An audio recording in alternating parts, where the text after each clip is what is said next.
ಇವತ್ತು ಕಾಂಗ್ರೆಸ್ ಸರ್ಕಾರ ಇವತ್ತು ಏನಾದರೂ ರಾಜಕೀಯವಾಗಿ ಇವತ್ತು ಮುಖ್ಯಮಂತ್ರಿ ಆಗಿದ್ದ ಸಿದ್ದರಾಮಯ್ಯ ಬಲಗೈ ಸಮುದಾಯದಲ್ಲಿ ಅವ್ರಿಗೆ ಓಟ್ ಹಾಕಿರೋದು. ಅವರಲ್ಲಿ ಗೆಲ್ಲಬೇಕಂದ್ರೆ ಬಲಗೈ ಸಮುದಾಯನೇ ಜಾಸ್ತಿ ಓಟ್ ಹಾಕಿರೋದು. ಕರ್ನಾಟಕ ಬಲಗೈ ಸಮುದಾಯಗಳ ಒಕ್ಕೂಟದ ವತಿಯಿಂದ ಇವತ್ತು ಪತ್ರಿಕಾಗೋಷ್ಠಿಯನ್ನು ಕರೆದಿದ್ದೀವಿ. ಅವರು ಒಬ್ಬ ಜಸ್ಟಿಸ್ ಆಗಿದ್ದಾರೆ, ಎಲ್ರಿಗೂ ಅವರು ಪ್ರಾತಿನಿಧ್ಯ ಕೊಡ್ತಾರೆ ಅಂತ ಹೇಳ್ಬಿಟ್ಟು ಎಲ್ಲ ಸುಮ್ಮನೆ ಇದ್ದಿದ್ದು. ಆದರೆ ಇಷ್ಟೊಂದು ಮೋಸ ಮಾಡ್ತಾರೆ ಅಂತ ನಾವು ಅಂದ್ಕೊಂಡಿರಲಿಲ್ಲ. ನಮ್ಮ ನಾಲ್ವಡಿ ಕೃಷ್ಣರಾಜೇಂದ್ರ ಒಡೆಯರು ಆಗ ಸೆನ್ಸಸ್ ಮಾಡಿದಾಗ ಆವಾಗಲೂ ನಮ್ಮದು ಜಾಸ್ತಿನೇ ಇತ್ತು. ಏನು ನಮ್ಮವರುಗಳೆಲ್ಲ ಇವಾಗ ಕಟಿಂಗ್ ಮಾಡ್ಕೊಂಬಿಟ್ಟವ್ರ, ಕಡಿಮೆ ಆಗೋದಕ್ಕೆ ಅವರು ಜಾಸ್ತಿ ಮಾಡ್ಕೊಂಬಿಟ್ಟವ್ರ. ಈಗಲೂ ಅವ್ರಿಗಿಂತಲೂ ನಾವು ಹೆಚ್ಚು ಕಮ್ಮಿ 10 ಲಕ್ಷ ಎಕ್ಸ್ಟ್ರಾ ಇದ್ದೀವಿ. ಉದಾಹರಣೆಗೆ ಒಂದೇ ಒಂದು ಚಿತ್ರದುರ್ಗ ಸಾಕು ಅವ್ರು ಮಾಡಿರುವಂಥ ಗನಂದಾರಿ ಕೆಲಸ. ಆಮೇಲೆ ಬೆಂಗಳೂರಲ್ಲಿ 20,000 ಮನೆಗಳಿದೆ ಇನ್ನೂ ಸೆನ್ಸಸ್ ಮಾಡೋವಂಥದ್ದು.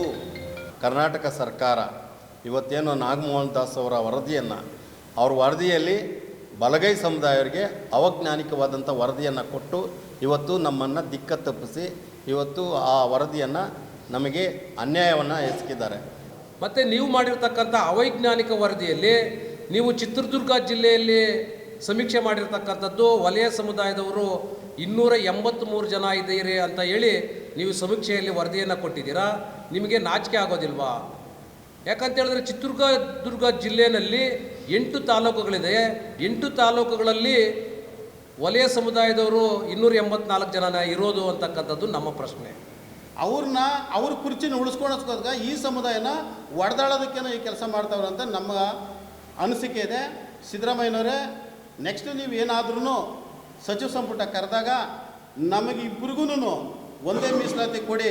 ಸರ್ಕಾರ 9ನೇ ತಾರೀಕು ಸಚಿವ ಸಂಪುಟದಲ್ಲಿ ನಾವು ಯಾವುದೇ ಸಮುದಾಯಕ್ಕೆ ಅನ್ಯಾಯ ಆಗದಿದ್ದಂಗೆ ನಾವು ನಡ್ಕೊಳ್ತೀವಿ ಅಂತ ಹೇಳಿದ್ದಾರೆ. ಒಂದು ವೇಳೆ ಸರ್ಕಾರ ಬಲಗೈ ಸಮುದಾಯದವರಿಗೆ ಅನ್ಯಾಯ ಎಸಗಿದರೆ ನಾವು ಕೂಡ ಉಗ್ರವಾದವಂಥ ಪ್ರತಿಭಟನೆಯನ್ನು ಹಮ್ಮಿಕೊಳ್ತೀವಿ. ಈ ಬಲಗೈ ಸಮುದಾಯದ ನಾಯಕರುಗಳು ಅದನ್ನು ಮನವರಿಕೆ ಮಾಡಿಕೊಳ್ಳಿಲ್ಲ ಮತ್ತು ಅದರ ಅರ್ಥವನ್ನು, ಒಳಮರ್ಮವನ್ನು ಮಾಡಿಕೊಳ್ಳಿಲ್ಲ. ಇವತ್ತು ನಾಗಮೋಹನ್ ದಾಸ್ರವರನ್ನು ನಾನು ಒಂದು ಪ್ರಶ್ನೆಯನ್ನು ಕೇಳ್ತೀನಿ. ನಾಗಮೋಹನ್ ದಾಸ್ರವರೇ, ನೀವು ನಿವೃತ್ತ ನ್ಯಾಯಾಧೀಶರು, ಆದರೆ ರಾಜ್ಯಾದ್ಯಂತ ಸಮೀಕ್ಷೆಯನ್ನು ಮಾಡಿದಂಥ ಸಂದರ್ಭದಲ್ಲಿ ಏನು ದೊಡ್ಡ ದೊಡ್ಡ ನಗರಗಳಲ್ಲಿರ್ತಕ್ಕಂಥ ವಲಯ ಸಮುದಾಯದವರು ಯಾವುದೇ ಜನಗಣತಿಯಲ್ಲಿ ಭಾಗವಹಿಸಲಿಲ್ಲ ಅಂತಕ್ಕಂಥದ್ದನ್ನು ನಾವು ಸ್ಪಷ್ಟವಾಗಿ ಹೇಳ್ತೇವೆ. ಕರ್ನಾಟಕ ಬಲಗೈ ಸಮುದಾಯಗಳ ಒಕ್ಕೂಟದ ವತಿಯಿಂದ ಇವತ್ತು ಪತ್ರಿಕಾಗೋಷ್ಠಿಯನ್ನು ಕರೆದಿದ್ದೀವಿ. ಆದರೆ ಮೀಸಲಾತಿಯ ಪರಿಕಲ್ಪನೆ ಬಂದಿದ್ದು 1902ರಲ್ಲಿ. ಛತ್ರಪತಿ ಶಿವಾಜಿ ಮಹಾರಾಜ್ ಕೊಲ್ಲಾಪುರ ಸಂಸ್ಥಾನದಿಂದ ಈ ದೇಶಕ್ಕೆ ಮೊಟ್ಟ ಮೊದಲನೇದಾಗಿ 50% ಮೀಸಲಾತಿಯನ್ನು ನೀಡೋದ್ರ ಮುಖಾಂತರ ಈ ದೇಶಕ್ಕೆ ಮೀಸಲಾತಿಯನ್ನು ಪರಿಚಯ ಮಾಡಿಕೊಟ್ಟಂಥ ಶಿವಾಜಿ ಮಹಾರಾಜವರು ಮತ್ತು ಕರ್ನಾಟಕದ ನಾಲ್ವಡಿ ಕೃಷ್ಣರಾಜ ಒಡೆಯರಾದಂಥವರು ಕರ್ನಾಟಕದಲ್ಲಿ 1921ರಲ್ಲಿ 75% ರಿಸರ್ವೇಷನನ್ನು ಕೊಟ್ಟಿರೋಂಥ ದಾಖಲೆ ಇವರಿಬ್ಬರ ಮಹಾರಾಜರಿಗೆ ಸಲ್ಲಬೇಕಾಗ್ತದೆ. ಆದರೆ 1935ರಲ್ಲಿ ಲಾರ್ಡ್ ಲೋಧಿಯಾ ಕಮಿಷನ್ನು ಈ ದೇಶದ ಶೋಷಿತರಿಗೆ ಮೀಸಲಾತಿ ಕೊಡಬೇಕು ಅಂತ ಸರ್ವೆಯನ್ನು ಮಾಡುವಂಥ ಸಂದರ್ಭದಲ್ಲಿ ಬಾಬಾ ಸಾಹೇಬ್ ಅಂಬೇಡ್ಕರ್ ಅವರು ಕೆಳಜಾತಿಗಳಿಗೆ, ಆದರೆ SC STಗಳಿಗೆ, ಪರಿಶಿಷ್ಟ ಮತ್ತು ಪರಿಶಿಷ್ಟ ಪಂಗಡದವರಿಗೆ ಮೀಸಲಾತಿಯನ್ನು ಕೊಡಬೇಕು ಅಂತೇಳಿ ಲಾರ್ಡ್ ಲೋಧಿಯಾ ಕಮಿಷನ್ ಮುಂದೆ ಮನ್ನಣೆ ಮಾಡಿದಾಗ 1947 ಜನವರಿ 15ನೇ ತಾರೀಕು ಈ ಮಂಡನೆಯನ್ನು ಪಾರ್ಲಿಮೆಂಟಲ್ಲಿ ಬಾಬಾ ಸಾಹೇಬ್ ಅಂಬೇಡ್ಕರ್ ಮಂಡಿಸ್ತಾರೆ. ಆದರೆ ಅದಕ್ಕೆ ಸರಿಯಾಗಿ ಬಹುಮತ ಇಲ್ಲದ ಕಾರಣಕ್ಕಾಗಿ ಮಾನ್ಯ ಜಗಜೀವನ್ ರಾಮ್ ಅವರು ಕೂಡ ಆವತ್ತಿನ ರಾಜ್ಯಸಭಾ ಮೆಂಬರ್ ಆಗಿರ್ತಾರೆ. ಹೈದರಾಬಾದ್ ಪ್ರಾಂತ್ಯದಿಂದ ವೆಂಕಟಪ್ಪ ಅಂತೇಳಿ ಕೂಡ ಆಯ್ಕೆ ಆಗಿರ್ತಾರೆ. ಆದರೆ ಆ ಬಿಲ್ ಬಿದ್ದೋಗಿರ್ತಾರೆ. ಆದರೆ ಬಾಬಾ ಸಾಹೇಬ್ ಅಂಬೇಡ್ಕರ್ ಅವರು ಸಂವಿಧಾನದಲ್ಲಿ ಮೀಸಲಾತಿ ಎಲ್ರಿಗೂ ಸಿಗಬೇಕು, ಮೀಸಲಾತಿ ಅನ್ನೋದು ಒಂದೇ ಜಾತಿಗೆಲ್ಲ ಎಲ್ಲ ಜಾತಿಗೂ ಸಿಗಬೇಕಾಗಿದೆ, ಪಾಲು ಸಮಬಾಳು ಅಂತೇಳಿ ಸಂವಿಧಾನದಲ್ಲಿ ಬಾಬಾ ಸಾಹೇಬ್ ಅಂಬೇಡ್ಕರ್ ಅವರು ಅಳವಡಿಸಿರೋದ್ರಿಂದ ಅವತ್ತಿನ ಕಾಲಘಟ್ಟಕ್ಕೆ ನಮಗೆ ಮೀಸಲಾತಿಯನ್ನು ಸಿಕ್ತು. ಇವತ್ತು 1994ರಿಂದ ಈಚೆ ಒಳ ಮೀಸಲಾತಿಯನ್ನು ಒಂದು ಒತ್ತಾಯಗಳನ್ನು ಇಟ್ಕೊಂಡು ಬರ್ತಾಯಿದ್ರು. ಆದರೆ ಇದು ಹೆಚ್ಚು ಎಡ ಬಲ ಅಂಥೇಳಿ ಇವತ್ತು ಒಳ ಮೀಸಲಾತಿಯನ್ನು ಒತ್ತಾಯ ಮಾಡ್ತಾಯಿದ್ದಾರೆ. ಆದರೆ ಬಾಬಾ ಸಾಹೇಬ್ ಅಂಬೇಡ್ಕರ್ ಅವರು ಯಾವುದೇ ಕಾರಣಕ್ಕೂ ಒಳ ಮೀಸಲಾತಿ ಬಗ್ಗೆ ಎಲ್ಲಿ ಕೂಡ ಪ್ರಸ್ತಾವನೆ ಮಾಡಲಿಲ್ಲ. ಆದರೆ ಇಲ್ಲಿ ಯಾವ್ಯಾವ ಜಾತಿಗಳು ಎಷ್ಟೆಷ್ಟು ಸಂಖ್ಯೆ ಇದೆಯೋ ಅವ್ರಿಗೆ ಸಮಾನಾದ ಅಂತ ಹಂಚಿಕೆ ಆಗಬೇಕು, ರಿಸರ್ವೇಷನ್ ಅಂತೇಳಿ ಮೀಸಲಾತಿ ಆಗಬೇಕು ಅಂತೇಳಿ ಬಾಬಾ ಸಾಹೇಬ್ ಅಂಬೇಡ್ಕರ್ ಅಂದ್ಕೊಂಡಿದ್ರು. ಅದು ಜಾರಿ ಆಯಿತು. ಆದರೆ ಈ ಕಾಲಘಟ್ಟದಲ್ಲಿ ಇವತ್ತಿನ ಕರ್ನಾಟಕ ಸರ್ಕಾರ ಇವತ್ತೇನು ನಾಗಮೋಹನ್ ದಾಸ್ ಅವರ ವರದಿಯನ್ನು, ಅವ್ರ ವರದಿಯಲ್ಲಿ ಬಲಗೈ ಸಮುದಾಯವರಿಗೆ ಅವೈಜ್ಞಾನಿಕವಾದಂಥ ವರದಿಯನ್ನು ಕೊಟ್ಟು ಇವತ್ತು ನಮ್ಮನ್ನು ದಿಕ್ಕ ತಪ್ಪಿಸಿ ಇವತ್ತು ಆ ವರದಿಯನ್ನು ನಮಗೆ ಅನ್ಯಾಯವನ್ನು ಎಸಗಿದ್ದಾರೆ. ಅದಕ್ಕೆ ಬಲಗೈ ಸಮುದಾಯದವರು ಮಾರ್ಚ್ 25ನೇ ತಾರೀಕು ಸರ್ಕಾರಕ್ಕೆ ಒಂದು ಬೃಹತ್ ಪ್ರತಿಭಟನೆ ಮುಖಾಂತರ ಎಚ್ಚರಿಕೆಯನ್ನು ಕೊಟ್ಟು ಇವತ್ತು ಸರ್ಕಾರ 9ನೇ ತಾರೀಕು ಸಚಿವ ಸಂಪುಟದಲ್ಲಿ ನಾವು ಯಾವುದೇ ಸಮುದಾಯಕ್ಕೆ ಅನ್ಯಾಯ ಆಗದಿದ್ದಂಗೆ ನಾವು ನಡ್ಕೊಳ್ತೀವಿ ಅಂತ ಹೇಳಿದ್ದಾರೆ. ಒಂದು ವೇಳೆ ಸರ್ಕಾರ ಬಲಗೈ ಸಮುದಾಯದವರಿಗೆ ಅನ್ಯಾಯ ಎಸಗಿದರೆ ನಾವು ಕೂಡ ಉಗ್ರವಾದವಂಥ ಪ್ರತಿಭಟನೆಯನ್ನು ಹಮ್ಮಿಕೊಳ್ತೀವಿ. ಇವತ್ತು ನಾವು ಅಂಬೇಡ್ಕರ್ ಒಂದು ಮಾತು ಹೇಳಿದ್ದಾರೆ ಬಾಬಾ ಸಾಹೇಬರು, ಯಾವುದೇ ಸಮುದಾಯ ಜಾತಿ ವಿರುದ್ಧ, ಧರ್ಮದ ವಿರುದ್ಧ, ಭಾಷೆ ವಿರುದ್ಧ ಹೋರಾಟ ಮಾಡಬಾರ್ದು ಅಂತೇಳಿ ಬಾಬಾ ಸಾಹೇಬ್ ಅಂಬೇಡ್ಕರ್ ಅವರು ಭಾಳ ಸ್ಪಷ್ಟವಾಗಿ ಹೇಳಿದ್ದಾರೆ. ಯಾರು ಭಾಷೆ ಪರವಾಗಿ ಹೋರಾಟ ಮಾಡ್ತಾರೋ ಅವರು ನಸಿದೋಗ್ತಾರೆ, ಯಾರು ಜಾತಿ ಪರವಾಗಿ ಹೋರಾಟ ಮಾಡ್ತಾರೋ ಅವರು ನಸಿದೋಗ್ತಾರೆ, ಯಾರು ಧರ್ಮದ ವಿರುದ್ಧವಾಗಿ ಹೋರಾಟ ಮಾಡ್ತಾರೋ ಅದು ನಸಿದೋಗ್ತಾರೆ ಅಂತೇಳಿ ಬಾಬಾ ಸಾಹೇಬ್ ಅಂಬೇಡ್ಕರ್ ಅವರು ಸ್ಪಷ್ಟವಾಗಿ ಹೇಳಿದ್ದಾರೆ. ಅದಕ್ಕಾಗಿ ನಾವು ನಮ್ಮ ಸಮುದಾಯ ಪರವಾಗಿ ನಾವು ಮಾತಾಡ್ತೀವಿ, ಇನ್ನೊಬ್ಬ ಸಮುದಾಯ ಪರವಾಗಿ ನಾವು ಯಾವುದೇ ಕಾರಣಕ್ಕೆ ಅಪಪ್ರಚಾರನ ಎಸ್ಕೋದಿಲ್ಲ. ನಮ್ಮ ಪಾಲನ್ನು ನಾವು ಕೇಳ್ತೀವಿ, ಅವ್ರ ಪಾಲನ್ನು ಅವ್ರು ಕೇಳಿ. ಈಗ ಯಾರು ಹೆಚ್ಚಿಗೆ ಇದ್ದರೆ ಅವ್ರ ಪಾಲನ್ನು ಸರ್ಕಾರವನ್ನೇ ಅದನ್ನು ಪರಿಶೀಲನೆ ಮಾಡಿ ಏನು ನಮಗೆ ಸಿಗಬೇಕಂತ ಏನು ಇವು ಸರ್ಕಾರ 6% ಘೋಷಣೆ ಮಾಡಿ ಇಬ್ಬರಿಗೂ 6% ಘೋಷಣೆ ಮಾಡಿದೆ. ಅದನ್ನು ಕೂಡ ಮರುಪರಿಶೀಲನೆ ಮಾಡಿ ಅನ್ಯಾಯ ಆಗದಿದ್ದಂಗೆ ಈ ಸರ್ಕಾರ ಮುನ್ನೆಚ್ಚರಿಕೆ ತಗೊಂಡು ನಮಗೆ ನ್ಯಾಯ ದೊರಕಿಸ್ಕೊಡ್ಬೇಕನ್ನೋದೇ ನಮ್ಮ ಒತ್ತಾಯ. ಸದಾಶಿವ ಆಯೋಗದಲ್ಲೇ ಕೂಡ ಅನ್ಯಾಯ ಆಗಿದೆ. ಸುಪ್ರೀಂ ಕೋರ್ಟ್ಗೆ ಹೋಗಿ ಸುಪ್ರೀಂ ಕೋರ್ಟ್ ಆದೇಶದಂತೆ ಮರುಪರಿಶೀಲನೆ ಮಾಡಬೇಕು ಅಂತೇಳಿ ಸರ್ಕಾರಕ್ಕೆ ಸೂಚನೆ ಕೊಟ್ಟಿದೆ. ಆ ಸರ್ಕಾರ ಸೂಚನೆ ಕೊಟ್ಟಿದ್ದ ಮುಖಾಂತರನೇ ನಾಗಮೋಹನ್ ದಾಸ್ ಅವರನ್ನು ಒಂದು ಕಮಿಟಿಯನ್ನು ಮಾಡಿ ಇದನ್ನು ಮತ್ತೆ ಸರ್ವೆ ಮಾಡಿ ಅದನ್ನು ವರದಿಯನ್ನು ಕೊಟ್ಟಿದ್ದಾರೆ. ಅದರಲ್ಲಿ ನಾಗಮೋಹನ್ ದಾಸ್ ಅವರು ಅದರಲ್ಲಿ ಸ್ವಲ್ಪ ಅವೈಜ್ಞಾನಿಕವಾದ ವರದಿಯನ್ನು ಕೊಟ್ಟಿರೋದಕ್ಕೆ ನಮಗೆ ಅದು ವಿರೋಧವಾಗಿದೆ. ಅದರ ವರದಿಯನ್ನು ಮತ್ತೆ ಪರಿಶೀಲನೆ ಮಾಡಬೇಕು, ವರದಿಯನ್ನು ಮರುಪರಿಶೀಲನೆ ಮಾಡಿ ನಮಗೆ ನ್ಯಾಯ ದೊರಕಿಸ್ಕೊಡ್ಬೇಕು ಅನ್ನೋದೇ ನಮ್ಮ ವಾದ. ಕರ್ನಾಟಕ ರಾಜ್ಯ ಬಲಗೈ ಸಮುದಾಯಗಳ ಒಕ್ಕೂಟದ ವತಿಯಿಂದ ಇವತ್ತು ಆನೇಕಲ್ ತಾಲೂಕಿನ ಎಲ್ಲ ನಮ್ಮ ಸಮುದಾಯದ ನಾಯಕರುಗಳ ಮುಖೇನವಾಗಿ ಏನು ನ್ಯಾಯಮೂರ್ತಿ ನಾಗಮೋಹನ್ ದಾಸ್ರವರ ಅವೈಜ್ಞಾನಿಕ ವರದಿ ವಿರುದ್ಧವಾಗಿ ಈಗಾಗಲೇ ನಮ್ಮ ಸಮುದಾಯದ ಸ್ವಾಮೀಜಿಗಳು ಮತ್ತು ಎಲ್ಲ ದಲಿತ ಪರ ಸಂಘಟನೆಗಳಿಂದ 25ನೇ ತಾರೀಕು ಏನು ಹೋರಾಟವನ್ನು ಮಾಡಿದ್ವಿ, ಈ ಹೋರಾಟದಲ್ಲಿ ನಾವು ಬಲಗೈ ಸಮುದಾಯದ ಸುಮಾರು ಲಕ್ಷಾಂತರ ಸಮುದಾಯದ ಜನ ಹೋರಾಟದಲ್ಲಿ ಪಾಲ್ಗೊಂಡು ಈ ರಾಜ್ಯ ಸರ್ಕಾರಕ್ಕೆ ಒಂದು ಮನವರಿಕೆಯನ್ನು ಮಾಡಿಕೊಟ್ಟಿದ್ದೀವಿ. ಏನು ನಾಗಮೋಹನ್ ದಾಸ್ ಅವರ ವರದಿ ಅವ್ರು ಹೇಳ್ದಂಗೆ ಪರಿಷ್ಕರಿಸಿ, ಪುರಸ್ಕರಿಸಿ ಅಥವಾ ತಿರಸ್ಕರಿಸಿ ಅಂತ ಅವರೇ ಹೇಳಿದ್ದಾರೆ. ಆದ್ದರಿಂದ ಏನು ನಮಗೆ ಇವತ್ತಿನ ದಿನ ಅನ್ಯಾಯವಾಗಿದೆ, ನಾವು ಏನು ಎ ಗುಂಪಿನಲ್ಲಿದ್ದವರನ್ನು ಬಿ ಗುಂಪಿಗಾಕಿ ಇವತ್ತು ಬಲಗೈ ಜಾತಿಯ ಎಲ್ಲ ನಮ್ಮ ವಿದ್ಯಾರ್ಥಿಗಳಿಗಾಗಲಿ ಅಥವಾ ವೃತ್ತಿಪರ ಶಿಕ್ಷಣದಲ್ಲಾಗಲಿ ಎಲ್ಲದರಲ್ಲೂ ನಮಗೆ ತೊಂದರೆಯಾಗಿದೆ. ಆದ್ದರಿಂದ ಏನು ನಾವು ಎ ಗುಂಪಿನಲ್ಲಿದ್ದೀವಿ, ಬಿ ಗುಂಪಿನಲ್ಲಿರೋರನ್ನ ಎ ಗುಂಪಿಗೆ ಮಾಡಬೇಕು.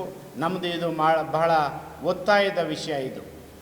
ಏಕೆ ಅಂತ ಹೇಳಿದ್ರೆ ನಮ್ಮ ಸಮುದಾಯದಲ್ಲಿ ಏನು ಅವರೇ ಹೇಳಿದಂಗೆ ವಲಯ, ಪರೆಯ, ಪರಿಯನ್, ಹಾಗೆ ಛಲವಾದಿ ಇವು ಸುಮಾರು 29 ಜಾತಿಗಳನ್ನು ಒಟ್ಟುಗೂಡಿಸ್ಬೇಕು, ಒಂದೇ ಬರೆಸಬೇಕು ಅಂತ ಹೇಳಿದರು. ಅದೇ ರೀತಿಯಾಗಿ ನಾವು ಅವರ ವರದಿಯಲ್ಲಿ ನಾವು ಎಲ್ಲವನ್ನು ಬರೆಸಿದ್ವಿ.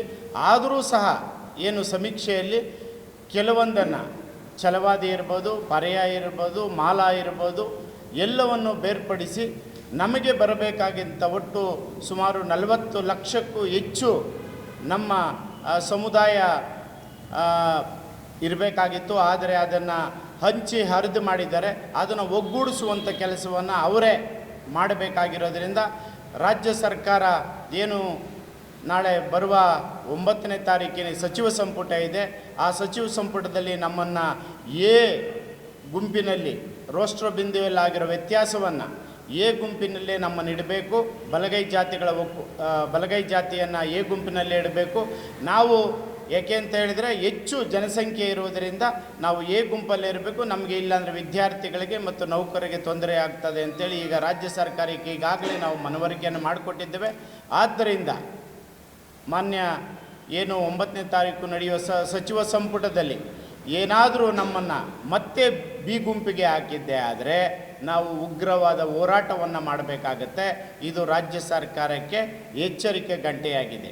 ಅದೇ ರೀತಿಯಾಗಿ ನಮ್ಮನ್ನು ನಾವು ಯಾವ ಸಮುದಾಯದ ವಿರೋಧಿಗಳೇ ಅಲ್ಲ, ನಾವು ಆ ಸಮುದಾಯದ ಕೆಲವು ನಾಯಕರುಗಳ ವಿರುದ್ಧವ ಮಾತ್ರ ನಾವು ಮಾತಾಡ್ತೇವೆ ಹೊರತು ನಮಗೆ ಸಮುದಾಯ ವಿರುದ್ಧ ಅಲ್ಲ ಅಂತ ಹೇಳಿ ಈ ಮಾತನ್ನು ಇಡೀ ರಾಜ್ಯಕ್ಕೆ ಮತ್ತು ರಾಜ್ಯ ಸರ್ಕಾರಕ್ಕೆ ನಾವು ರವಾನಿಸ್ತಾ ಇದ್ದೇವೆ. ಬಲಗೈ ಸಮುದಾಯದ ಒಕ್ಕೂಟ ಆನೇಕಲ್ ಕ್ಷೇತ್ರ ಈ ಒಂದು ಬಲಗೈ ಸಮುದಾಯದ ಪತ್ರಿಕಾಗೋಷ್ಠಿ ನಾವು ಕರೆದಿದ್ದೇವೆ. ಆ ಒಂದು ಪತ್ರಿಕಾಗೋಷ್ಠಿಗೆ ಬಂದಿರುವ ನಮ್ಮ ಪತ್ರಿಕಾ ಮಾಧ್ಯಮದವರಿಗೂ ಮತ್ತು ನಮ್ಮ ಬಲಗೈ ಸಮುದಾಯದ ನಾಯಕರುಗಳಿಗೆ ಭೀಮ 1ನೇ ಸ್ವಾಗತವನ್ನು ಬಯಸುತ್ತಾ, ನಾನು ಬಳ್ಳೂರು ಮುನಿವೀರಪ್ಪ, ಬಲಗೈ ಸಮುದಾಯದ ಒಂದು ಕಾರ್ಯಕರ್ತ.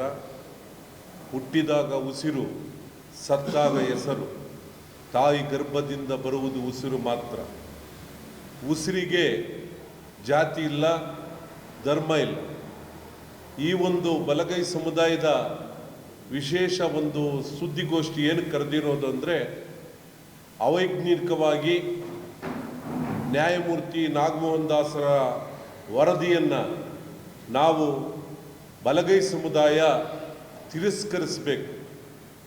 ಯಾಕೆ ತಿರಸ್ಕರಿಸಬೇಕು ಅಂದರೆ, ನಮ್ಮಲ್ಲಿ ಬಲಗೈ ಸಮುದಾಯದಲ್ಲಿ 63 ಜಾತಿ ಬಲಗೈ ಸಮುದಾಯಕ್ಕೆ ಬರುತ್ತೆ. ಮಹಾರಾಷ್ಟ್ರ ಇರ್ಬೋದು, ಆಂಧ್ರ ಇರ್ಬೋದು, ತಮಿಳುನಾಡು ಇರ್ಬೋದು, ಕರ್ನಾಟಕ ಇರ್ಬೋದು, ಕೇರಳ ಇರ್ಬೋದು, ದಕ್ಷಿಣ ಭಾರತ ಮತ್ತು ಉತ್ತರ ಭಾರತದಲ್ಲಿ ಬಲಗೈ ಸಮುದಾಯದಲ್ಲಿ 63 ಜಾತಿಗಳು ಬರ್ತದೆ. ನಮ್ಮ ಆನೇಕಲ್ ಕ್ಷೇತ್ರ ಎಕ್ಸಾಂಪಲ್, ಅದರಲ್ಲಿ ಛಲವಾದಿ, ಪರಿಯ, ಮಗ್ಗ ಮತ್ತು ಆದಿ ಕರ್ನಾಟಕ, ಮಾಲ ಈ ಒಂದು ಜಾತಿಗಳು ಬರ್ತದೆ. ನಾವು ಆದಿ ಕರ್ನಾಟಕ ಮೊದಲಿಂದಲೂ ಬರೀತಾ ಇದ್ದಿತ್ತು ಆದಿ ಕರ್ನಾಟಕ ಅಂತ. ಬಲಗೈ ಸಮುದಾಯ ಅಂತ ನಾವು ಬರೀತಾ ಇರಲಿಲ್ಲ, ಮಹರ್ ಅಂತ ಬರೀತಾ ಇರಲಿಲ್ಲ, ಪರಿಯನ್ ಅಂತ ಬರೀತಾ ಇರಲಿಲ್ಲ. ಯಾರೇ, ನಾನು ಮೊದಲೇ ಹೇಳಿದ್ದೀನಿ, ಎಡಗೈ ಸಮುದಾಯ ಅವರು ನಮ್ಮ ಸಹೋದರರೇ.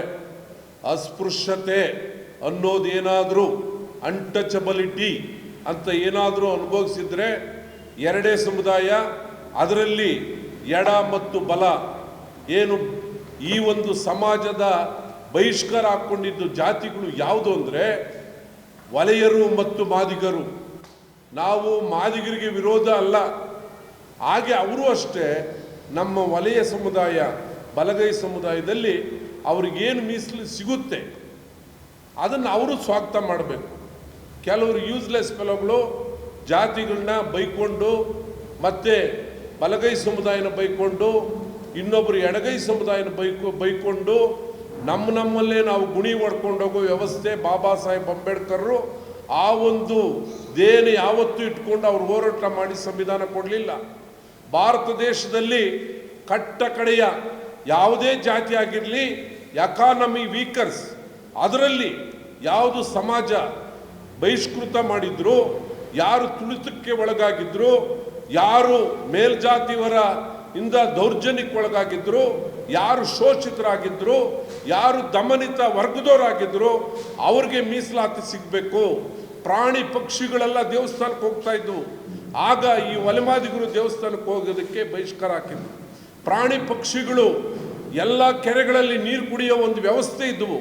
ಆದರೆ ಈ ಒಲೆಮಾದಿಗರು ಈ ಒಂದು ಕೆರೆಗಳಲ್ಲಿ ನೀರು ಕುಡಿಯೋ ಸ್ವಾತಂತ್ರ್ಯವನ್ನು ಪಡೆದಿರಲಿಲ್ಲ. ಪ್ರತಿಯೊಬ್ಬರು ಈ ಟೈಮಿಂದ ಈ ಟೈಮ್ಗೆ ಹೋಗಬೇಕಾಗಿತ್ತು ಅನ್ನೋ ಒಂದು ವ್ಯವಸ್ಥೆ ಇತ್ತು ಈ ಭಾರತ ದೇಶದಲ್ಲಿ. ಅಷ್ಟು ಕೀಳರ ಮೇಲೆ ಹುಟ್ಟಿರೋ ಒಂದು ವ್ಯವಸ್ಥೆಯಲ್ಲಿ ಬಾಬಾ ಸಾಹೇಬ್ ಅಂಬೇಡ್ಕರ್ ಅವರು ಈ ಎಲ್ಲ ಏನು ನಿಮ್ನ ವರ್ಗ, ಶೋಷಿತ ವರ್ಗ, ದೀನದಲಿತರ ವರ್ಗ ಮತ್ತು ಅಸ್ಪೃಶ್ಯತ ವರ್ಗಕ್ಕೆ ನಿಜವಾಗಲೂ ಕಟ್ಟಕಡೆ ಅಲೆಮಾರಿ ಒಂದು ಜಾತಿಗೂ ಒಂದು ಮೀಸಲಾತಿ ಸಿಗಬೇಕು ಅನ್ನೋ ಒಂದು ನಿಟ್ಟಿನಲ್ಲಿ ಯಾವುದೇ ಜಾತಿನ ವಿರೋಧ ಮಾಡಬಾರ್ದು, ಯಾವುದೇ ಧರ್ಮನ ವಿರೋಧ ಮಾಡಬಾರ್ದು, ಯಾರೂ ಅಷ್ಟೇ ಮೇಲಿಲ್ಲ, ಯಾರು ಕೀಳಲ್ಲ, ಯಾರು ಒಂದು ಸಮಾಜಕ್ಕೆ ಬಹಿಷ್ಕಾರ ಹಾಕಿದ್ರು ಆ ಜನಕ್ಕೆ ನಿಜವಾಗಲೂ ಮೀಸಲಾತಿ ಸಿಗಬೇಕು ಅಂತ ನಮ್ಮ ಬಾಬಾ ಸಾಹೇಬ್ ಅಂಬೇಡ್ಕರ್ ಅವರು ಧೀಮಂತ ಹೋರಾಟಗಾರರು, ವಿಶ್ವಜ್ಞಾನಿಗಳು, ಮತ್ತು ನಮ್ಮ ಸಂವಿಧಾನ ಶಿಲ್ಪಿ, ಕರಡು ಶಾಸನ ಅಧ್ಯಕ್ಷರಾಗಿದ್ದವರು ನಮ್ಮ ಭಾರತ ದೇಶದಲ್ಲಿ ಬಡವರಿಗೆ ನಿಜವಾಗಲೂ ಮೀಸಲಾತಿ ಸಿಗಬೇಕು ಅಂತ ಏನು ಹೋರಾಟ ಮಾಡಿದ್ರು ಅದನ್ನು ಈಗ ಕೆಲವರು ಏನು ಪ್ರಾಣಿ ಪಕ್ಷಿಗಳು ನಿಜವಾಗಿ ಬದುಕ್ಬೋದು, ನಾವು ಒಲೆ ಮಾದಿಗರು ಇವರು ನಿಜವಾಗಿ ಬದುಕೋದಕ್ಕೆ ಕೆಲವರು ಪಟ್ಟಭದ್ರ ಹಿತಾಸಕ್ತಿಗಳು ಇವ್ರನ್ನ ಡಿವೈಡ್ ಆ್ಯಂಡ್ ರೂಲ್ ಮಾಡಿ ನೀವು 6% ಇದ್ದೀರಿ, ನೀವು 7% ಇದ್ದೀರಿ, ನೀವು 5% ಇದ್ದೀರಿ ಅಂದ್ಬಿಟ್ಟು ನಮ್ಮಲ್ಲೇ ಡಿವೈಡ್ಗಳು ಮಾಡಿ ನಮಗೆ ಬರೋ ಒಂದು ಮೀಸಲಾತಿನ ಕಡಿಮೆ ಮಾಡಿ ನಾವು ನಮ್ಮ ಮಕ್ಕಳಿಗೆ ಉದ್ಯೋಗ ಮತ್ತು ಶಿಕ್ಷಣದಲ್ಲಿ ಮೀಸಲಾತಿ ಸಿಗಬೇಕು ಅನ್ನೋ ಒಂದು ನಿಟ್ಟಿನಲ್ಲಿ ಇವತ್ತು 25ನೇ ತಾರೀಕು ನಮ್ಮ ಬಲಗೈ ಸಮುದಾಯ ಹೋರಾಟ ಮಾಡಿದ್ದು. ನಾವೆಲ್ಲ ಆನೆಕಲ್ಲವರು ಎಲ್ಲ ಪಕ್ಷ ಭೇದ ಮರೆತು ಇವತ್ತು ನಮ್ಮ ಶಾಸಕರು ನಮಗೆ ಆಜ್ಞೆ ಕೊಟ್ಟಿದ್ದರು, ಎಲ್ಲರೂ ಹೋಗಬೇಕು, ಅದರಲ್ಲಿ ಭಾಗಿಯಾಗಬೇಕು, ನಮ್ಮ ಬಲಗೈ ಸಮುದಾಯದ ಒಂದು ಒಗ್ಗಟ್ಟು ತೋರಿಸ್ಬೇಕು ಅಂದ್ಬಿಟ್ಟು ಹೇಳಿದರು. ನಮ್ಮ ಎಲ್ಲ ಪಕ್ಷ ಭೇದ ಮರೆತು ದಯವಿಟ್ಟು ಎಲ್ಲ ಬಂದು ಅವರಿಗೆ ನಾವು ಆ ಭಾಗಿಯಾಗಿರೋದಕ್ಕೆ ನಾವು ಅಭಿನಂದನೆಗಳನ್ನು ಸಲ್ಲಿಸ್ತೇವೆ. ಎರಡನೇದಾಗಿ ಈ ಒಂದು ಸುದ್ದಿಗೋಷ್ಠಿಯಲ್ಲಿ ನಾವು ಏನು ನಮ್ಮ ಡಿಮ್ಯಾಂಡ್ ಏನು, ಯಾರನ್ನು ನಾವು ಖಂಡಿಸೋದಕ್ಕೆ ಈ ಒಂದು ಸುದ್ದಿಗೋಷ್ಠಿ ನಾವು ಕರೆದಿಲ್ಲ. ನಾವೇನಂದರೆ ಬಲಗೈ ಸಮುದಾಯದಲ್ಲಿ ಏನು ಮೀಸಲಾತಿ ವ್ಯವಸ್ಥೆ ಇತ್ತು ಅವ್ರಿಗೊಂದು ಇವ್ರಿಗೊಂದು ಕೊಡಿ, ಅದರಲ್ಲಿ ಏನಾದರೂ ಒಂದೇ ಇದ್ದರೆ ಯಾರು ಮೆರಿಟ್ ಇರ್ತಾರೆ, ಯಾರು ಜ್ಞಾನ ಸಂಪತ್ತಲ್ಲಿ ಜಾಸ್ತಿ ಇರ್ತಾರೆ ಅವ್ರಿಗೆ ಕೊಡಿ, ಅವ್ರಿಗೆ ಜಾಸ್ತಿ ಇವ್ರಿಗೆ ಕಡಿಮೆ ಅನ್ನೋದು ವ್ಯವಸ್ಥೆ ಇರಬಾರ್ದು. ಏನು 63 ಜಾತಿ, ಮಹಾರ್ ಇರ್ಬೋದು, ವಲಯ ಇರ್ಬೋದು, ಪರ್ಯಾಯ ಇರ್ಬೋದು, ಆದಿಯ ಮಾಲಾ ಆಂಧ್ರ ಇರ್ಬೋದು, ಆದಿ ಕರ್ನಾಟಕ ಇರ್ಬೋದು, ಇವು ಒಂದು 63 ಜಾತಿ ನಮ್ಮ ಬಲಗೈ ಸಮುದಾಯದಲ್ಲಿ ಯಾರು ಬರ್ತಾರೆ ಅವ್ರಿಗೆ ಈಕ್ವಲ್ ಆಗಿ ಮೀಸಲಾತಿಯಲ್ಲಿ ನಮ್ಮಲ್ಲಿ ಏನು ಏರುಪೇರು ಇತ್ತು, ಏನಂದರೆ ನಮ್ಮ ಜಾತಿ ದೊಡ್ಡದು ಅನ್ನೋ ರೀತಿಯಲ್ಲಿ ಪರ್ಯ ಅಂತ ಬರೆಯೋದು, ಛಲವಾದಿ ಅಂತ ಬರೆಯೋದು, ಮತ್ತು ಆದಿ ಕರ್ನಾಟಕ ಅಂತ ಬರೆಯೋದು, ಏನು ಇದು ವಿಭಜನೆಗಳಾಗಿ ವಿಂಗಡಣೆ ಆಗಿತ್ತು. ಆವತ್ತೇ ನಾವು ವಲಯರು ಅಂತ ಒಂದೇ ಒಂದು ಸ್ಲೋಗನ್ ಬರೆದಿದ್ರೆ ನಮ್ಮಲ್ಲಿ ಜನಸಂಖ್ಯೆ ಜಾಸ್ತಿನೇ ಇತ್ತು. ಯಾವತ್ತೂ ಅಷ್ಟೇ ನಾವು 30 ವರ್ಷಗಳಿಂದ ಬಲಗೈ ಸಮುದಾಯ ಜಾಸ್ತಿಯೇ ಇದ್ದೀವಿ. ಆದರೆ ಇವತ್ತು ಅಂಕಿಅಂಶಗಳಲ್ಲಿ ನಾವು ಕಡಿಮೆ ಇದ್ದೀವಿ ಅಂತ ಹೇಳಿ ನಮಗೆ 6% ತಂದಿರೋದು ಅದು ನಮಗೆ ಶೋಚನೀಯ ಮತ್ತು ಖಂಡನೀಯ. ನಾವು ಜನಸಂಖ್ಯೆ ಜಾಸ್ತಿ ಇದ್ದೇವೆ, ಮದುವೆ ಆಗಿರೋರು ಯಾರು ಮಕ್ಕಳು ಹುಟ್ಟಿಸದೇ ಇಲ್ಲ, 30 ವರ್ಷದಿಂದ ಮಕ್ಕಳು ಹುಟ್ಟಿಸಿದ್ದಾರೆ, ಜನಸಂಖ್ಯೆ ಜಾಸ್ತಿ ಆಗದೆ. ದಯವಿಟ್ಟು ಇವತ್ತು ಯಾವುದು ಎಡ ಬಲ ಅನ್ನೋದರಲ್ಲಿ equal share, equal rights, equal ಎಲ್ಲರಿಗೂ ಶಿಕ್ಷಣ ಮತ್ತು ಉದ್ಯೋಗದಲ್ಲಿ ಪ್ರತಿಯೊಬ್ಬರಿಗೂ ಒಳ್ಳೆ ಸ್ಥಾನಮಾನಗಳು ಸಿಗಬೇಕು. ನಮ್ಮ ಮಕ್ಕಳು ನಮ್ಮ ಮೊಮ್ಮಕ್ಕಳು ಉನ್ನತ ಶ್ರೇಣಿಯಲ್ಲಿ ಅವರು ಅಭಿವೃದ್ಧಿ ಹೊಂದಬೇಕು, ಜಾತಿಯ ವ್ಯವಸ್ಥೆ ಹೋಗಬೇಕು, ಎಲ್ಲರೂ ಸಮಪಾಲು ಸಮಬಾಳು ಸಮ ಸಮಾಜ ಆಗಬೇಕಂದ್ರೆ ಬಾಬಾ ಸಾಹೇಬ್ ಅಂಬೇಡ್ಕರ್ ಅವರ ಕೊಟ್ಟಿರೋ ಮೀಸಲಾತಿ ಎಡ ಬಲಕ್ಕೆ ಸಮನಾಗಿ ಹಂಚಬೇಕು ಅನ್ನೋ ಒಂದು ನಿಟ್ಟಿನಲ್ಲಿ ಇವತ್ತು ನಾವು ಕರೆದಿರೋದು. ಈ ಒಂದು ಬಂದಿರೋ ಎಲ್ಲ ನಮ್ಮ ಬಲಗೈ ಸಮುದಾಯದ ನಾಯಕರುಗಳಿಗೆ ನಾನು ಭೀಮ ವಂದನೆಗಳನ್ನು ಸಲ್ಲಿಸ್ತೇನೆ. ಜೈ ಭೀಮ್, ಜೈ ಬುದ್ಧ್, ಜೈ ಭಾರತ್, ಜೈ ಸಂವಿಧಾನ್, ಜೈ ಬಲಗೈ. ರಾಜ್ಯ ಬಲಗೈ ಸಮುದಾಯದ ಈ ಒಂದು ಪತ್ರಿಕೆಗೋಷ್ಠಿಗೆ ಬಂದಿರತಕ್ಕಂಥ ಎಲ್ಲ ಪತ್ರಿಕಾ ಮಾಧ್ಯಮದವರಿಗೆ ಮೊದಲಿಗೆ ತಡವಾಗಿ ಪ್ರಾರಂಭವಾಗಿದ್ದಕ್ಕೆ ನಮ್ಮಲ್ಲಿ ಕ್ಷಮೆಯನ್ನು ಕೋರುತ್ತಾ ಇವತ್ತು ಈ ವಿಚಾರವಾಗಿ ನಿಮಗೆ ಸಂಕ್ಷಿಪ್ತವಾಗಿ ಪ್ರಸ್ತಾವನೆ ಮಾಡಿದ್ದಾರೆ. ನಾನು ಹೇಳೋದೇನೆಂದರೆ, ಈಗ ಎಡ ಮತ್ತು ಬಲ ಈ ಎರಡೂ ಈಗ ಅವ್ರದ್ದೇ ರೀತಿಯಲ್ಲಿ ಪ್ರತಿಭಟನೆಗಳು ಮಾಡುವುದರ ಮುಖಾಂತರ ಅವರ ಶಕ್ತಿಯನ್ನು ಈ ಒಂದು ರಾಜ್ಯಕ್ಕೆ ತೋರಿಸಿ ಆಗಿದೆ. ಈಗ ನಾವೆಲ್ಲ ಏನು ಮಾತಾಡೋದಂದರೆ ನಾವಿಬ್ಬರು ಒಂದೇ ಅಂತ, ಎಡ ಮತ್ತು ಬಲ ಎರಡೂ ಒಂದೇ ಈಕ್ವಲಾಗಿ ಹೋಗೋಣ, ಎರಡೂ ಸಮವಾಗಿ ಹಂಚ್ಕೊಂಡು ಹೋಗೋಣ ಅನ್ನೋದು ಇರೋದಷ್ಟೇ. ಒಂದು ಈ ವಿಶ್ವವಿದ್ಯಾಲಯಗಳಲ್ಲಿ ಬಂದ ವಿಚಾರದಲ್ಲಿ ವಿದ್ಯಾರ್ಥಿಗಳ ವಿಚಾರಗಳು ಬಂದಾಗ ಯಾರು ಮೆರಿಟ್ ಇದೆಯೋ ಅವ್ರಿಗೆ ಅವಕಾಶ ಸಿಗಬೇಕು. ಯಾರೇ ಆಗಲಿ, ಈಗ ಎಡಗೈದಲ್ಲಿ ನಮ್ಮ ಎಡಗೈಲಾಗಲಿ ಬಲಗೈಲಾಗಲಿ ಎಡಗೈನಾಗಲಿ ಯಾರು ಮೆರಿಟ್ ಈಗ ಅವಕಾಶ ಸಿಗಬೇಕಲ್ಲ, ಚೆನ್ನಾಗಿ ಓದೋರ್ಗೆ ಅವಕಾಶ ಸಿಗಬೇಕಲ್ಲ. ಹಂಗಾಗಿ ಯಾರಿಗೆ ಮೆರಿಟ್ ಇದೆಯೋ ಅವ್ರಿಗೆ ಅವಕಾಶ ಸಿಗಂತಾಗಲಿ. ಇದರಲ್ಲಿ ನಮ್ಮದು ಏನೂ ತಾರತಮ್ಯ ಇಲ್ಲ.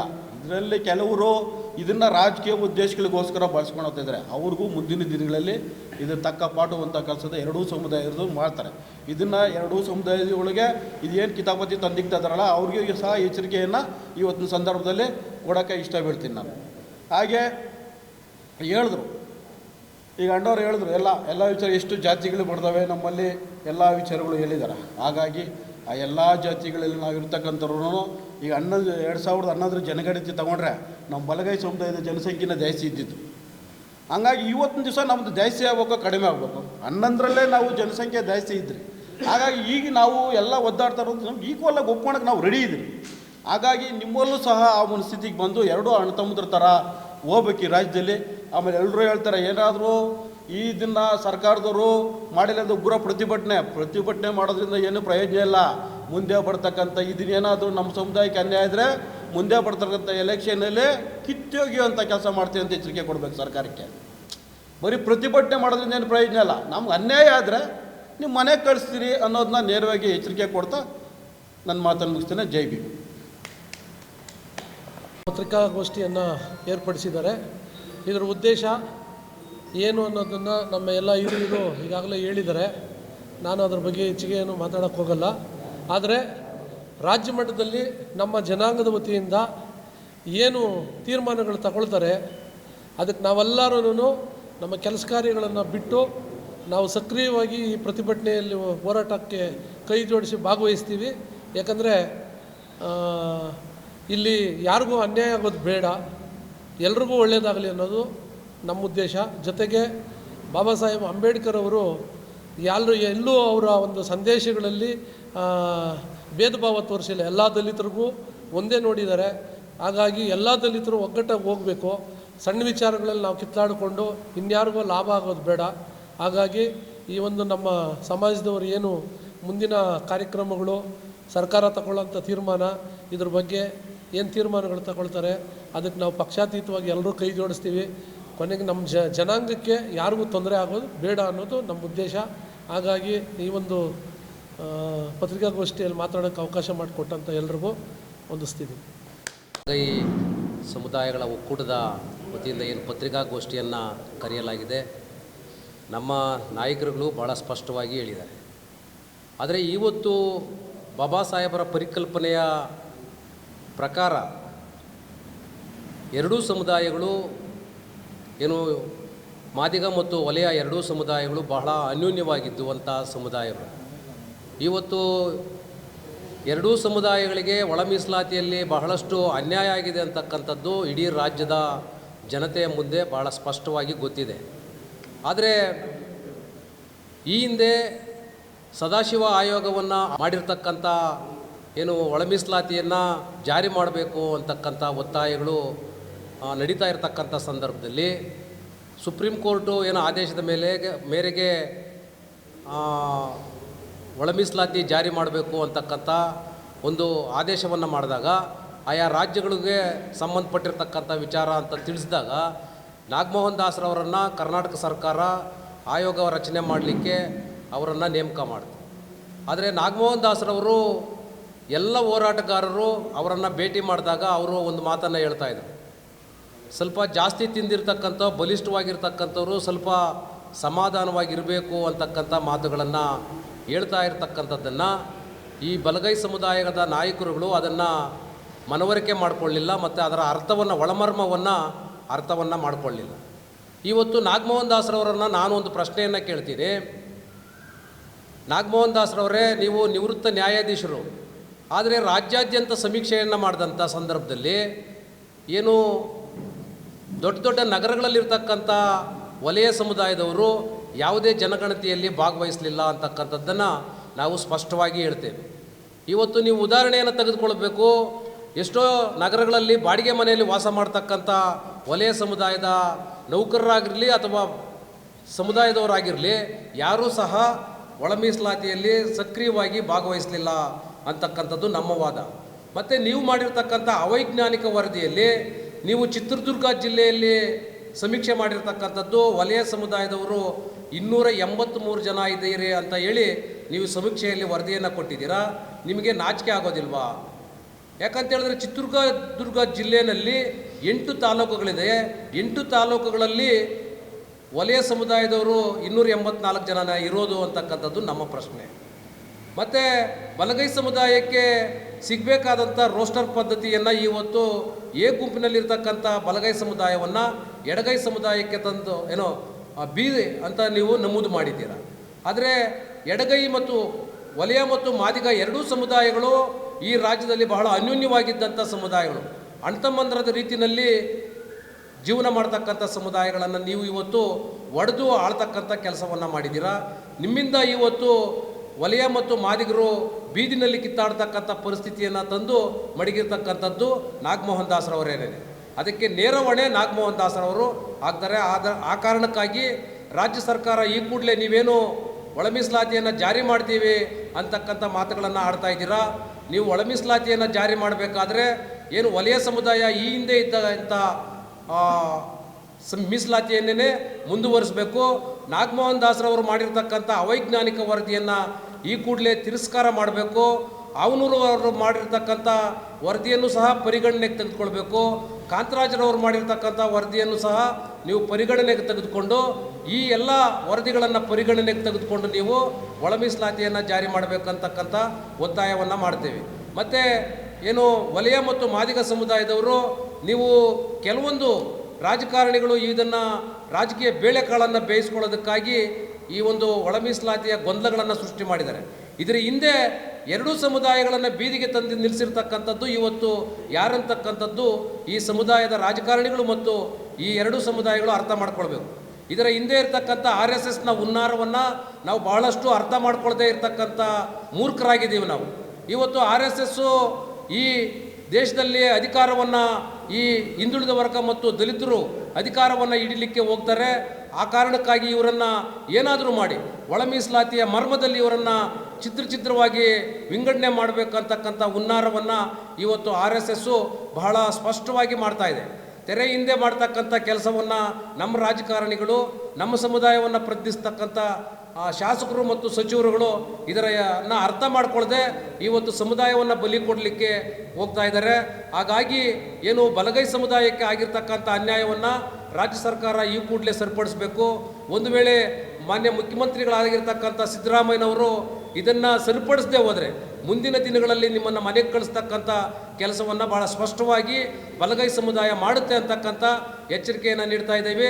ಹಾಗಾಗಿ ಈ ಕೂಡಲೇ ಏನೋ ನಾಗಮೋಹನ್ ದಾಸರವರು ನೀಡಿರ್ತಕ್ಕಂಥ ಅವೈಜ್ಞಾನಿಕ ವರದಿಯನ್ನು ಈ ಕೂಡಲೇ ತಿರಸ್ಕಾರ ಮಾಡಿ ಹೊಸದಾಗಿ ತಮ್ಮ ಕೈಲ ಸಾಧ್ಯವಾದರೆ ಹೊಸದಾಗಿ ಮತ್ತೊಮ್ಮೆ ಸಮೀಕ್ಷೆಯನ್ನು ಮಾಡಿ ಒಳ ಮೀಸಲಾತಿಯಲ್ಲಿ ವಲಯ ಮತ್ತು ಮಾದಿಗರಿಗೆ ಯಾರಿಗೂ ಸಹ ಅನ್ಯಾಯ ಆಗದ ರೀತಿಯಲ್ಲಿ ವಲಯ ಮತ್ತು ಮಾದಿಗ ಸಮುದಾಯಕ್ಕೆ ನೀವು ಪ್ರತ್ಯೇಕವಾದಂಥ ಮೀಸಲಾತಿಯನ್ನು ಕೊಟ್ಟು ನೀವು ಸ್ಪೃಶ್ಯ ಜಾತಿಗಳಿಗೆ ಪ್ರತ್ಯೇಕವಾದ ಮೀಸಲಾತಿಯನ್ನು ನೀಡೋದರಲ್ಲಿ ಬಲಗೈ ಸಮುದಾಯದಲ್ಲಿ ಯಾವುದೇ ತಕರಾರಿಲ್ಲ ಅಂತಕ್ಕಂಥ ಮಾತುಗಳನ್ನು ಹೇಳ್ತಾ ನೀವು ಈ ಕೂಡಲೇ ಏನು 9ನೇ ತಾರೀಕು ಕರೆದಿರ್ತಕ್ಕಂಥ ಸಚಿವ ಸಂಪುಟದಲ್ಲಿ ಮಾದಿಗ ಮತ್ತು ವಲಯ ಸಮುದಾಯಕ್ಕೆ ಪ್ರತ್ಯೇಕ ಮೀಸಲಾತಿಯನ್ನು ಜಾರಿ ಮಾಡಿ ಮತ್ತು ಸ್ಪೃಶ್ಯ ಜಾತಿಗಳಿಗೆ ಪ್ರತ್ಯೇಕ ಮೀಸಲಾತಿಯನ್ನು ಜಾರಿ ಮಾಡಬೇಕಂತಕ್ಕಂಥ ಒತ್ತಾಯವನ್ನು ಈ ತಾಲೂಕಿನ ಮೂಲಕ ನಾವು ಒತ್ತಾಯವನ್ನು ಮಾಡ್ತಾ ಇದ್ದೀವಿ. ಜೈ ಭೀಮ್.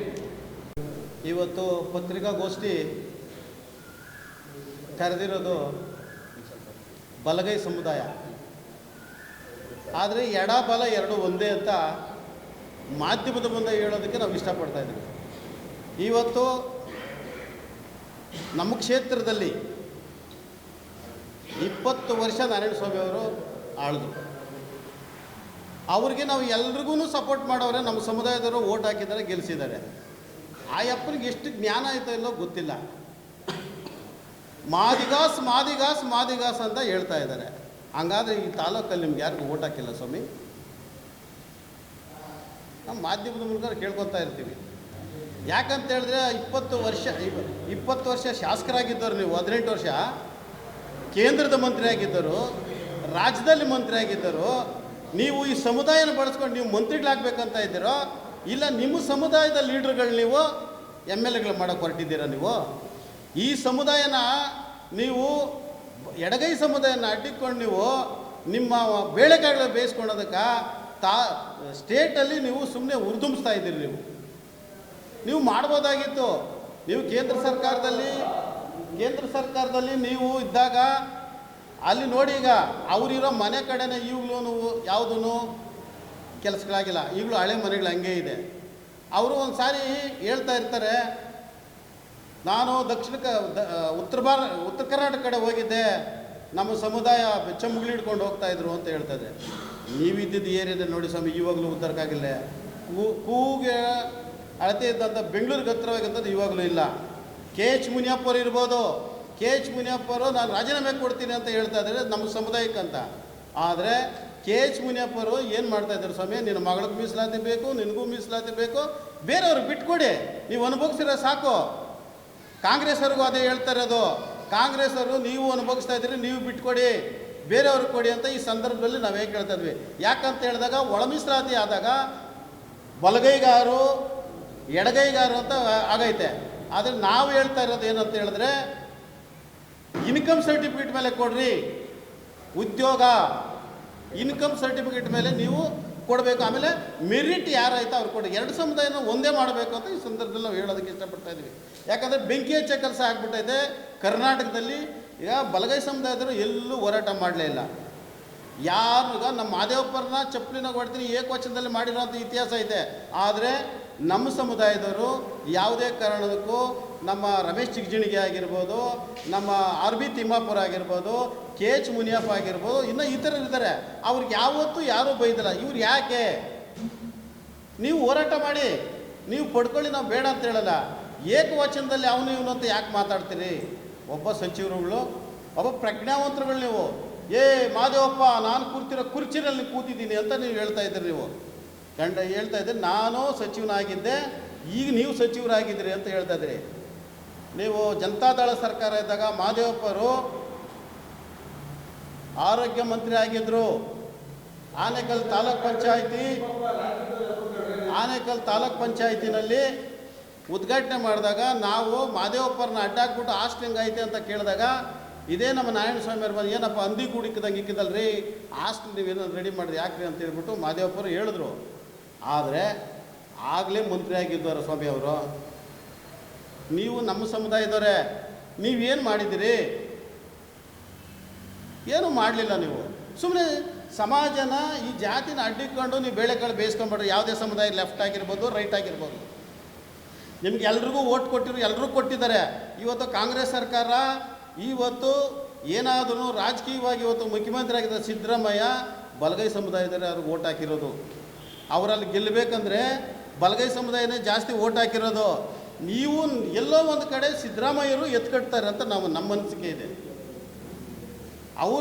ಅವ್ರ ಕುರ್ಚಿನ ಉಳಿಸ್ಕೊಳ್ಳೋದಕ್ಕೋಸ್ಕರ ಈ ಸಮುದಾಯನ ಒಡೆದಾಡೋದಕ್ಕೇನೋ ಈ ಕೆಲಸ ಮಾಡ್ತಾವ್ರೆ ಅಂತ ನಮ್ಮ ಅನಿಸಿಕೆ ಇದೆ. ಸಿದ್ದರಾಮಯ್ಯನವರೇ, ನೆಕ್ಸ್ಟ್ ನೀವು ಏನಾದ್ರೂ ಸಚಿವ ಸಂಪುಟ ಕರೆದಾಗ ನಮಗೆ ಇಬ್ಬರಿಗೂ ಒಂದೇ ಮೀಸಲಾತಿ ಕೊಡಿ. ಯಾರು ಪರ್ಸೆಂಟೇಜ್ ಯಾರು ಆರ್ಥಿಕತೆಯಲ್ಲಿ ಹಿಂದುಳಿದರೆ ಅವ್ರಿಗೆ ಕೊಡಿ. ಯಾಕಂತ ಹೇಳಿದ್ರೆ ನಾವು ಇಷ್ಟೆಲ್ಲ ಮಾತಾಡ್ತಿರೋ ಇದ್ದಿದ್ದು ಕಾರಣ ಯಾಕಂದರೆ ಧಾರವಾಡ ಯೂನಿವರ್ಸಿಟಿಗೆ ಮೊನ್ನೆ ಆಗಿದ್ದಕ್ಕೆ ವಸತಿ ಶಾಲೆಗಳಲ್ಲಿ ನಮ್ಮ ಮಕ್ಕಳದ್ದು ಈಗ ಅಪ್ಲಿಕೇಶನ್ ಹಾಕಿದ್ರೆ ತಗೊತಾ ಇಲ್ಲ. ಇದು ನಾವು ಏನಾದರೂ ಕ್ಯಾಸ್ಟ್ ಸರ್ಟಿಫಿಕೇಟ್ಗೆ ಆದಿ ಕರ್ನಾಟಕ ಅಂತ ಕೊಟ್ಟಾಗ ಹೇಗೆ ಬರ್ತದೆ, ಮಾದಿಗ ಸಮುದಾಯಕ್ಕೆ ಬರ್ತದೆ, ಅದನ್ನು ಕ್ಯಾನ್ಸಲ್ ಆಗಬೇಕು. AB ಬಿಟ್ಟು ಒಂದೇ ಮಾಡಬೇಕು, ಪರಿಶಿಷ್ಟ ಜಾತಿ ಲೆಫ್ಟ್ ಟು ರೈಟ್ನು ಒಂದೇ ಮಾಡಬೇಕಂತ ಮಾಧ್ಯಮ ಮೂಲಕ ನಾವು ಒತ್ತಾಯ ಮಾಡ್ತಾಯಿದ್ವಿ. JB ಬಲಗೈ ಸಮುದಾಯದವರೇ ಎತ್ಕೊಂಡು ಕುಣಿತಾ ಇದ್ದಿದ್ದು, ಸ್ಟೇಟಲ್ಲಿ ಎಲ್ಲನೂ ಬಲಗೈ ಸಮುದಾಯರು ಎತ್ಕೊಂಡು ಕುಣಿತಾ ಇದ್ದಿದ್ದು. ಅವರು ಒಬ್ಬ ಜಸ್ಟಿಸ್ ಆಗಿದ್ದಾರೆ, ಎಲ್ರಿಗೂ ಅವರು ಪ್ರಾತಿನಿಧ್ಯ ಕೊಡ್ತಾರೆ ಅಂತ ಹೇಳ್ಬಿಟ್ಟು ಎಲ್ಲ ಸುಮ್ಮನೆ ಇದ್ದಿದ್ದು. ಆದರೆ ಇಷ್ಟೊಂದು ಮೋಸ ಮಾಡ್ತಾರೆ ಅಂತ ನಾವು ಅಂದ್ಕೊಂಡಿರಲಿಲ್ಲ. ಯಾಕಂದರೆ ಈಗ ನಮ್ಮ ನಾಲ್ವಡಿ ಕೃಷ್ಣರಾಜೇಂದ್ರ ಒಡೆಯರು ಆಗ ಸೆನ್ಸಸ್ ಮಾಡಿದಾಗ ಆವಾಗಲೂ ನಮ್ಮದು ಜಾಸ್ತಿನೇ ಇತ್ತು. ಏನು ನಮ್ಮವ್ರುಗಳೆಲ್ಲ ಇವಾಗ ಕಟಿಂಗ್ ಮಾಡ್ಕೊಂಬಿಟ್ಟವ್ರ, ಕಡಿಮೆ ಆಗೋದಕ್ಕೆ ಅವರು ಜಾಸ್ತಿ ಮಾಡ್ಕೊಂಬಿಟ್ಟವ್ರ. ಈಗಲೂ ಅವ್ರಿಗಿಂತಲೂ ನಾವು ಹೆಚ್ಚು ಕಮ್ಮಿ 10 ಲಕ್ಷ ಎಕ್ಸ್ಟ್ರಾ ಇದ್ದೀವಿ. ಉದಾಹರಣೆಗೆ ಒಂದೇ ಒಂದು ಚಿತ್ರದುರ್ಗ ಸಾಕು ಅವ್ರು ಮಾಡಿರೋಂಥ ಗನಂದಾರಿ ಕೆಲಸ. ಆಮೇಲೆ ಬೆಂಗಳೂರಲ್ಲಿ 20,000 ಮನೆಗಳಿದೆ ಇನ್ನೂ ಸೆನ್ಸಸ್ ಮಾಡೋಂಥದ್ದು. ಇದು ಕರೆಕ್ಟಾಗಿ ಸೆನ್ಸಸ್ ಆಗಿಲ್ಲ. ಕಾಂತರಾಜ ವರದಿ ಇರ್ಬೋದು, ಆಯನೂರು ವರದಿ ಇರ್ಬೋದು, ಇನ್ನು ಈ ಥರ ವರದಿಗಳಿದ್ರಲ್ಲ, ಇವು ಯಾವನ್ನೂ ಗಣನೆ ತಗೊಂಡಿಲ್ಲ. ಇವು ಯಾವ ಸರಿ ಇಲ್ಲ ಅಂತ ಇವ್ರದ್ದು ಯಾರು ಸರಿ ಇಲ್ಲ ಅಂತ ಹೇಳ್ಬಿಟ್ಟು ಈತರು ಕೊಟ್ಟರು. ಈತನ ನಿಜವಾದ ದಲಿತ ವಿರೋಧಿ ಕೆಲಸ ಬಲಗೈ ಸಮುದಾಯಕ್ಕೆ ಅನ್ಯಾಯ ಮಾಡೋದಕ್ಕೆ. ಯಾಕಂತ ಹೇಳಿದ್ರೆ ನಮ್ಮ ರಾಜ್ಯ ನಾಯಕರು ಹೋಗ್ಬಿಟ್ಟು ನೀವು ಮಾಡ್ತಾರೆ ಸರಿ ಇಲ್ಲ ಅಂತ ಹೇಳಿದಾಗ, ನೀವು ಆಗ್ಲಿಂದ ಉಂಡಿದ್ದೀರಿ, ನೀವು ಅವ್ರಿಗೂ ಸ್ವಲ್ಪ ಕೊಡಿ ಅಂತ ಹೇಳಿದ್ರು. ಆಯ್ತಪ್ಪ, ಆಗ್ಲಿಂದ ಉಂಡಿದ್ದೀರಿ ಅಂತ ಹೇಳಿ ಯಾರು ಉಂಡಿರೋದು? ತಳ ಸಮುದಾಯದಲ್ಲಿ ಅವರು ಬಂದು ಹಳ್ಳಿಗಾಡಿನಲ್ಲಿ ನೋಡಬೇಕಾಗಿತ್ತು. ಹಳ್ಳಿಗಾಡಿನ ಪರಿಸ್ಥಿತಿ, ಒಲೆಯವ್ರು ಹೆಂಗಿದ್ದಾರೆ, ಮಾದಿಗರು ಹೆಂಗಿದ್ದಾರೆ, ಅವರು ಕರೆಕ್ಟಾಗಿ ಅಲ್ಲಿ ಮಾಡಿದರೆ ಎಲ್ಲ ಸೊರಗಿರೋದು. ಅವರು ಅನ್ಯಾಯ ಆಗೈತೆ ಅಂದರೆ ಕೆಳ ಅಂತಲ್ಲಿ ಹಳ್ಳಿಗಾಡಿನಲ್ಲಿ ಇರೋ ಜನಕ್ಕೆ ಅನ್ಯಾಯ ಆಗೈತೆ ಸ್ವಾಮಿ. ದಲಿತರಿಗೆ, ಬಲಗೈ ಸಮುದಾಯರಿಗೆ ಹಳ್ಳಿಗಾಡಿನಲ್ಲಿ ಇವಾಗಲೂ ನೋಡಲಿ.